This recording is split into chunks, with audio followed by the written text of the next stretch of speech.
नमस्कार छोट्या दोस्तांनो, सप्टेंबर 2013च्या किशोर मासिकातील गोष्ट आज आपण वाचणार आहोत. गोष्टीचं नाव आहे टोळधाड ते गणेश मंडळ. लेखक शिवाजी देशमुख, वाचक प्रीती पासलकर. वडवाळे हे मालेगाव तालुक्यातील आडवळणावरचे लहानसे खेडेगाव. गावात 5वी पर्यंतच शाळा होती. आम्ही त्यावेळी 3री किंवा 4थीच्या वर्गात असू. मी, भग्या, जिभ्या, बाळ्या, पांड्या, दगड्या आणि छब्या असा आमचा 7-8 मुलांचा एक ग्रुपच होता. आमचा बॉस जिभ्या उर्फ जिभाऊ हा आमच्यापेक्षा 2-1 वर्षांनी मोठा. शाळेत तो दरवर्षी नापास होत असला तरी शाळेच्या बाहेर त्याचे व त्याच्यामुळे आमचे अफाट उपद्व्याप असत. आम्ही एकत्र असलो की गावातली मोठी माणसं आम्हाला टोळधाड म्हणत. चांगली म्हणा अथवा वाईट, आम्हाला एक सवय होती. अभ्यासाव्यतिरिक्त खेळांपेक्षा मोठ्यांचे अनुकरण करण्यातच आम्हाला मोठी मजा वाटे. गावात कोणताही कार्यक्रम अथवा घटना घडली तर आम्ही लगेच तोच कार्यक्रम करत असू. एकदा गावात साधूंचा जथ्था 2 दिवस मुक्कामाला होता. 3ऱ्या दिवशी आम्ही उघड्या अंगाला राख फासून मोठमोठ्याने मोडक्या तोडक्या हिंदी भाषेत एकमेकांना उपदेश आणि शिव्याही देत होतो. असे 2-3 दिवस चालले होते. गावात नाटक अथवा तमाशा असला की दुसऱ्या दिवशी आमचेही नाटक रंगायचे. नाटकातील आठवतील ते संवाद, आठवेल त्या पात्राची नक्कल करत मोठमोठ्याने बडबडायचो. इतकेच नाही तर गावात कुणाचे भांडण जरी झाले तर आम्ही सुद्धा त्या भांडणाची अगदी नावानिशी आणि शिव्यांसह नक्कल करून पाठीत रट्टे सुद्धा खायचो. अशा वेळी आमचे नक्की काय चुकले ते आम्हालाच कळत नसे. एकदा गावात सप्ताहानिमित्त रोज कीर्तनाचा कार्यक्रम होत होता. सतत 7 दिवस कीर्तनाच्या कार्यक्रमानं आम्ही खूपच भारावून गेलो आणि शेवटी एक दिवस शाळा सुटल्यानंतर पांड्याच्या ओट्यावर कीर्तनाचा कार्यक्रम करायचे ठरले. प्रत्येकानं सुतळीच्या दोन्ही टोकांना 2 दगड बांधून ते टाळ म्हणून गळ्यात अडकवले. ही आयडिया आमच्या बॉसची, जिभ्याची बरं. तो मात्र मुख्य बुवा होण्याऐवजी मृदुंग वाजवणारा सुरदास बाबा झाला आणि मांडी घालून बसला. दोन्ही गुडघ्यावर दोन्ही हातांनी थापा मारत तोंडाने ढुमढुम ढुमढुम म्हणत मानेला झटका देऊ लागला. मला मुख्य कीर्तनकार बाबा व्हायची संधी आयतीच मिळाली, पण हातात वीणा कुठून आणायची या विवंचनेत असतानाच मला एकदम भन्नाट आयडिया सुचली. पळतच घरी गेलो आणि स्वयंपाकघरातून पळी घेऊन आलो. वीणेच्या थाटात पळी हातात धरून टाळकरी मंडळींच्या पुढे मुख्य बाबा म्हणून उभा राहिलो. आता मुख्य बाबा म्हटल्यावर अभंग म्हणायची वेळ माझ्यावरच आली. आदल्या दिवशीच्या कीर्तनाला अभंग व त्याची चाल आठवू लागलो. बहुतेक त्याची ओळ अंब ऋषींसाठी जन्म सोसियेले अशी असावी, परंतु त्या टाळ, मृदुंग आणि कोरसच्या आवाजात मला जसे ऐकू आले त्या अंदाजानं मी गायला सुरुवात केली. आंबरस किती गोडा आहे आहे, आंबरस किती गोडा आहे आहे. मागे टाळरूपी धोंडे घेऊन उभी असलेली मंडळी धोंडे आपटत हाच अभंग मोठमोठ्याने कोरसमध्ये पुन्हा पुन्हा गाऊ लागली. मला पुढची ओळ माहीत नसल्याने पुन्हा पुन्हा तीच ओळ आळवत होतो. जिभ्या स्वतःचे गुडघे ठोकून मानेला झटके देत होता. कीर्तनाला चांगलाच रंग भरला. गल्लीतील महिला खुदुखुदू हसत उभ्यानं कीर्तन ऐकत होत्या. अचानक माझ्या मागे धपाधप धपाधप असे आवाज ऐकू आले. त्याबरोबर कोरस बंद पडला. माझ्या पुढं मांडी मोडून बसलेला जिभ्या वेगात रांगत रांगत नंतर तसाच उठत जोरात पळाला. मी मागे वळून पाहिले. जोशी बुवा कोठून कसे आले होते कोणास ठाऊक, पण एकेकाला सटासट रट्टे देत होते. टाळकरी मंडळी गळ्यात अडकवलेल्या धोंड्यांसकट वाट फुटेल तिकडं पळत सुटली. मीही पळीसकट पळत सुटलो म्हणून सुटलो. तर अशी ही मोठी माणसं आमच्यावर का जळत होती हे कुणालाच कळत नव्हतं. गणपतीचे दिवस आले. सर्व गावकऱ्यांनी मिळून बालाजीच्या मंदिरापुढं मोठा मंडप घालून गणपतीची स्थापना केली होती. छान मंडपाची आरास, तालुक्याच्या गावावरून आणलेली गणपती बाप्पाची सुबक मूर्ती, धूप, अगरबत्त्यांचा सुगंध हे सर्व पाहून आम्ही मुले शाळा सुटल्यावर तिथेच घोटाळत होतो. परंतु ही कार्टी इथे गोंधळ घालतील असे म्हणून प्रत्येकजण आम्हाला तिथून हाकलून देत होता. त्यामुळे जिभ्या वैतागून म्हणाला, ए चला रे, आपण पण आपला गणपती बसूया. त्याच्या या कल्पनेला सर्वांनीच पाठिंबा दिला आणि मग सर्वांच्याच अंगात एकदम उत्साह संचारला. आमच्याच घरासमोरची मोकळी जागा निवडली. मंडपासाठी साहित्य जमवायला सुरुवात झाली. मंडपाचे खांब म्हणून शेतातून शेवरीच्या झाडाच्या काठ्या आणल्या गेल्या. माझी चित्रकला बरी म्हणून गणपतीची मूर्ती बनवण्याची जबाबदारी माझ्यावर आली. शेतातून काळी माती आणून तिचा चिखल तयार केला. माझे कसब पाहिला गल्लीतली छोटी छोटी मुले जवळ येऊन बसली. बघता बघता गणपतीची मूर्ती तयार झाली. तोच रस्त्याने जाता जाता तुळशीराम आमच्याकडे आला आणि मूर्ती पाहून म्हणाला, अरे पोरानू, पोळा तर होऊन गेला, आता कशाला बैल बनवताय? असा राग आला, वाटलं उरलेला सगळा चिखल त्याच्या तोंडाला चोपडावा. पण मनातल्या मनात राग गिळला. आवो काका, तो बैल नाही काही, गणपती हाय. डिग्या नाक पुसत म्हणाला, गणपती हाय होय? अरे पण त्याला शेंडी कशा पायी लावली आहे? तुळशीरामनं विचारलं. अहो शेंडी नाही, सोंड हाय ती. मी रागातच म्हणालो. सोंड हाय होय? सोंड का डोक्यावर असती काय? तुळशीराम ही हसत म्हणाला.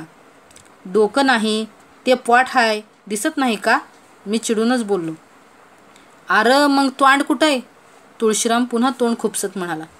हे काय माझ्या हातात, आता लावतोय ना? मी वैतागानं बोललो. अरे वा, लय भारी गणपती हाय वा, हातात तोंड आणि पोटावर स्वांड. असं म्हणून ही हसत तो निघून गेला. ही मोठी माणसं स्वतःला काय समजतात कोणास ठाऊक, असा विचार करत मी गणपतीची मूर्ती पूर्ण केली. तो शेजारी बसलेल्या बारक्या वाकून बघत म्हणाला, याला शेपूट का बरं लावली? कुठं दिसती तुला शेपूट? मी त्याच्यावर ओरडतच विचारलं. मग हे काय हाय? बारक्या, मूर्खा, तो पाय हाय, मुद्दाम चिडवतोस काय? असं म्हणत त्याला चिखलासकट बुकलून काढला. बारक्या बोंबलत त्याच्या घराकडे गेला तसं माझ्या पोटात गोळा आला. आता त्याची भांडकुदळ आई येऊन माझ्या आईशी भांडणार आणि माझी आई मला चांगले रट्टे देणार, हा पुढचा कार्यक्रम डोळ्यापुढं दिसला. थोडा वेळ गणपतीसह गायब व्हावं असा विचार मनात आला, परंतु आश्चर्य घडले. बारक्या एकटाच परत आला आणि आमच्यात सामील झाला. देव पावला म्हणत मी गणपतीला हात जोडून नमस्कार केला. माझे बघून सर्वांनीच गणपतीला नमस्कार केला. बारक्यानं सुद्धा वाकून नमस्कार केला. याला रंग दिला तर लवकर ओळखू येईल, राम्या म्हणाला. मलाही ते पटलं. मग गेरूची भुकटी करून सर्वांगाला लाल रंग दिला. जिब्या, भग्या आणि बाळ्याने शेवरीच्या काठ्या मांडून त्यावर गोंडपाट किंवा गोधडी टाकून मंडपाचं बांधकाम सुरू केलं होतं. पण गोधडीच्या वजनानं मंडप सारखा कोसळत होता. शेवटी जिभ्या वैतागला आणि त्याच्या घरी जाऊन त्यानं वडिलांचं धोतरच घेऊन आला. तिन्ही बाजूला वर छतावर धोतर असं बांधून मंडप तयार झाला. आमच्या घरातला पाट मंडपात आणून ठेवला व गणपती बाप्पा मोरया असा मोठा गजर करून पाटावर मूर्ती ठेवली. नंतर सगळे फुलं, दुर्वा, प्रसाद आणण्यासाठी पांगले. आमची गडबड पाहून गल्लीतले वामन आप्पा काय चाललं आहे म्हणून बघायला आले. ते मूर्तीकडे टक लावून बघत म्हणाले, वा वा, छान, कोणी बनवला हा मारुती? अहो आप्पा, ह्यो गणपती हाय, ह्या दिवसात मारुती बसवतात का? मी त्राग्यानं बोललो. तसे ते जवळ येऊन बारकाईनं पाहत म्हणाले, अरे खरंच की, गणपतीसारखा सुद्धा दिसतोय बरं का. आता माझ्या डोक्यात एक कल्पना आली. मी पटकन घरात गेलो. वहीचे कोरे पान फाडून त्यावर मोठ्या अक्षरात लिहिले, हा गणपती हाय, आणि तो बोर्ड मंडपाला चिकटून टाकला. संध्याकाळी सर्वांनी मिळून गणपतीची आरती केली. रात्री उशिरापर्यंत गणपतीजवळच आम्ही घोटाळत राहिलो. दुसऱ्या दिवशी सकाळीच सर्व मुले गणपतीपुढे हजर झाली. कोणी फुले, कोणी दुर्वा आणल्या. मीही घरातून आईची नजर चुकवून मुठभर साखर प्रसाद म्हणून आणली. आरतीला जोरदार सुरुवात झाली. तोच जिभ्याची आजी मोठमोठ्यानं शिव्या देत आमच्याकडे येताना दिसली. तिचा अवतार बघून जिभ्या आधीच पसार झाला. आम्ही देखील घाबरून पळालो व लांब सुरक्षित अंतरावर जाऊन थांबलो. तुला खाल्ला मरी आईनं वाद्या, तुझा बाप तिथं मोरीत कुडकुडत बसलाय, समद्या घरभर धोतर शोधते तुझी आय, आणि तू नवं धोतर हिथं बांधलंस, पळून पळून कुठं पळशील, घरी ये मग तुला दावते. असं मोठमोठ्याने ओरडत ती मंडपाचं धोतर काढू लागली. ते धोतर पटकन सुटना म्हणून काठ्यांसकट फरफटत धोतर घाईघाईनं घराकडं नेलं. क्षणात आमचा गणपती उघडा पडला. जणू आमच्याच डोक्यावरचं छत्र गेले अशा भावनेनं आम्ही गणपतीजवळ येऊन बसलो. आता मंडपासाठी काय व्यवस्था करावी या विवंचनेत सर्वजण असतानाच जिभ्या कानोसा घेत हळूच तिथं आला.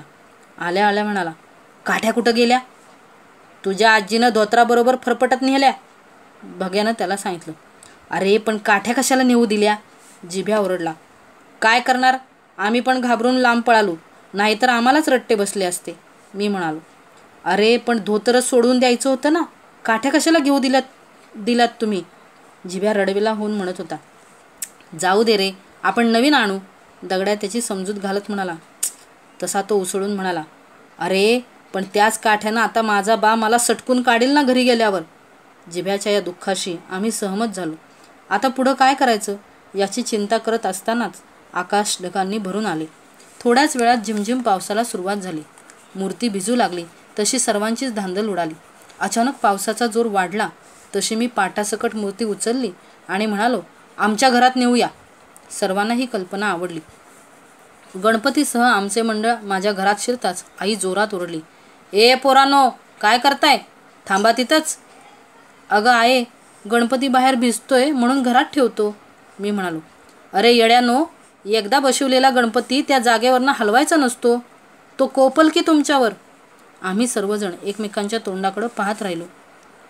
मग आता काय करायचं? मी आईलाच विचारलं. विसर्जन करा, आई म्हणाली. इतक्या लवकर? कालच तर बसवलाय. मी, असू दे, चालतं. एक दिवस पूजा केली ना तरी चालतं. आता असे समदेजण नदीवर जा आणि तिथं आरती करून विसर्जन करा. आईचा हा सल्ला सर्वांनाच पसंत पडला. मग डोक्यावर पाट घेऊन आमची मिरवणूक पावसातून गणपती बाप्पा मोरया, पुढच्या वर्षी लवकर या अशा घोषणा देत देत नदीवर पोचली. पूजा करून ती मूर्ती नदीच्या पात्रात सोडताना आम्हा सर्वांनाच मनातून खूप वाईट वाटत होतं. तरी सर्वजण पोट तिडकीनं ओरडत होते, गणपती बाप्पा मोरया, पुढच्या वर्षी लवकर या. गणपती बाप्पा मोरया, पुढच्या वर्षी लवकर या.